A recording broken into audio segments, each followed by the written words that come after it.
Dr. Sanjeev Bagai from Delhi, please. Has the time come for very tough, uncompromising measures? Dr. Bagai. Good evening, Arnab. Good evening, everyone. I think it's complete irony that we have not learned much from whatever has happened last year. It's not about livelihoods now, it's about saving lives. The hospital and infrastructure of the medical system is stretched beyond its limits. There is shortage of supplies, there's shortage of manpower, there's shortage of drugs. The lab testing systems are virtually in a collapse. And this is actually a national tragedy. There are two important points here. One is with regards to the complete reckless and irresponsible behavior of society at large.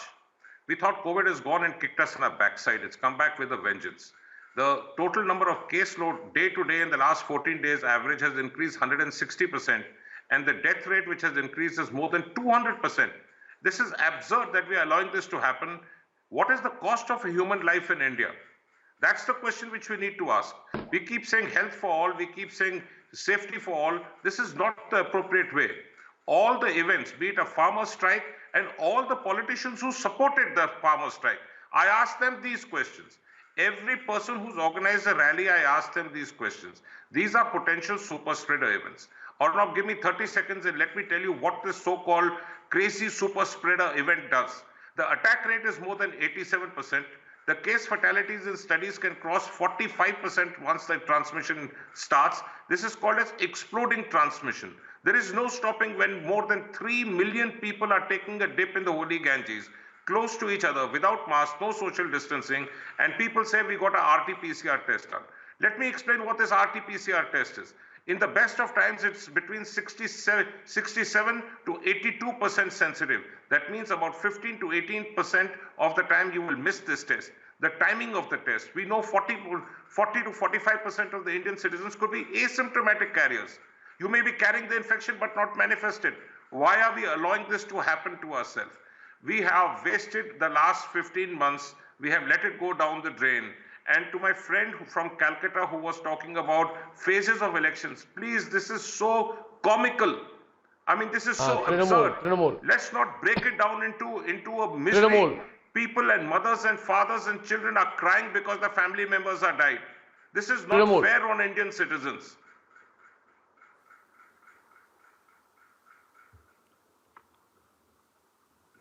You hear that, Manojit? You hear that? That comes to you from Dr. Sanjeev Bagai from Delhi. Like to say anything in response? No. I'm just repeating. I'm only agreeing with him. The Election Commission of India should have also taken the lesson from the history that yes, the elections are there. Let us do away with election as fast as possible. That's what I was suggesting.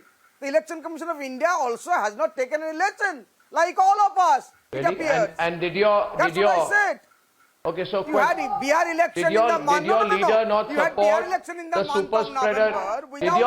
Did your leader not support the Sanjeev Bagai also spoke about the farmers' congregation and all the attacks that happened in Delhi, the huge crowds. Did your leader not support that event at that time, which was obviously breaking all COVID protocol?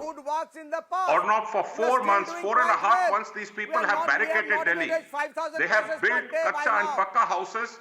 They have centrally AC, they have Sky Television, they have Tata Network, they have blocked the barricade, they have brought the country to its knees trying to blackmail us.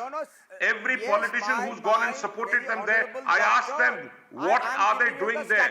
They're sitting there, gathering the infection, going back into Punjab, into Haryana, into UP, into Delhi, and infecting us. We are not safe till everyone is safe. Why don't people realize that this is not a just routine flu infection? This is a once-in-a-lifetime catastrophe, unprecedented event. Do you want to live or you want to die? It's as simple as that.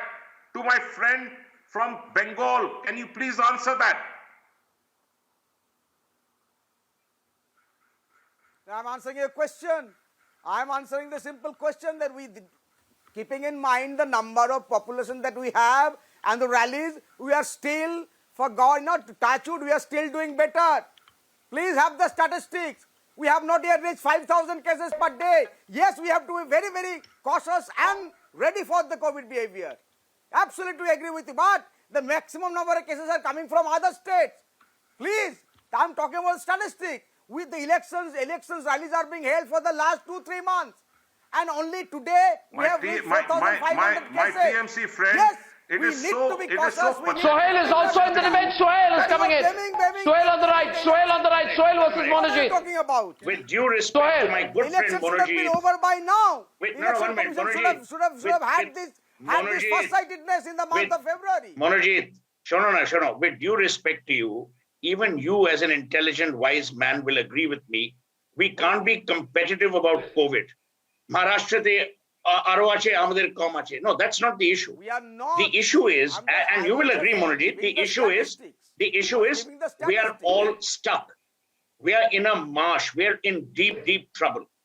People like you, your parties, people like BJP, their parties, NCP, all political parties have to recognize that in order to seek votes, they mustn't kill the hand that votes for them.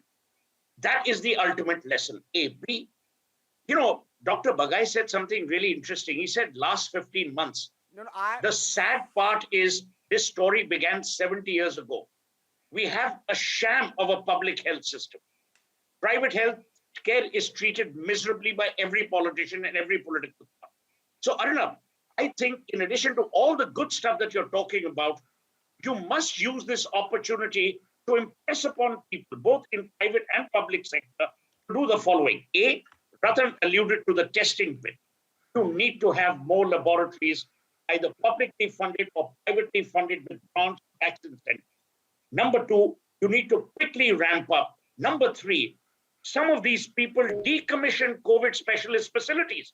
I can't understand which clown agreed to do that. I mean, these were facilities inaugurated with great fanfare. And before the pandemic is over, you shut them down. I mean, it's a comedy of errors. So rather than just point blame, I think we as a country have to be responsible. We as a nation have to support our healthcare and frontline workers. If you don't care about your life, care about those people who are working tirelessly to save lives. Care about people who are putting everything, life and limb at risk. People from the Okay, so media let's who are put this going to and the test. covering I have these callers. events.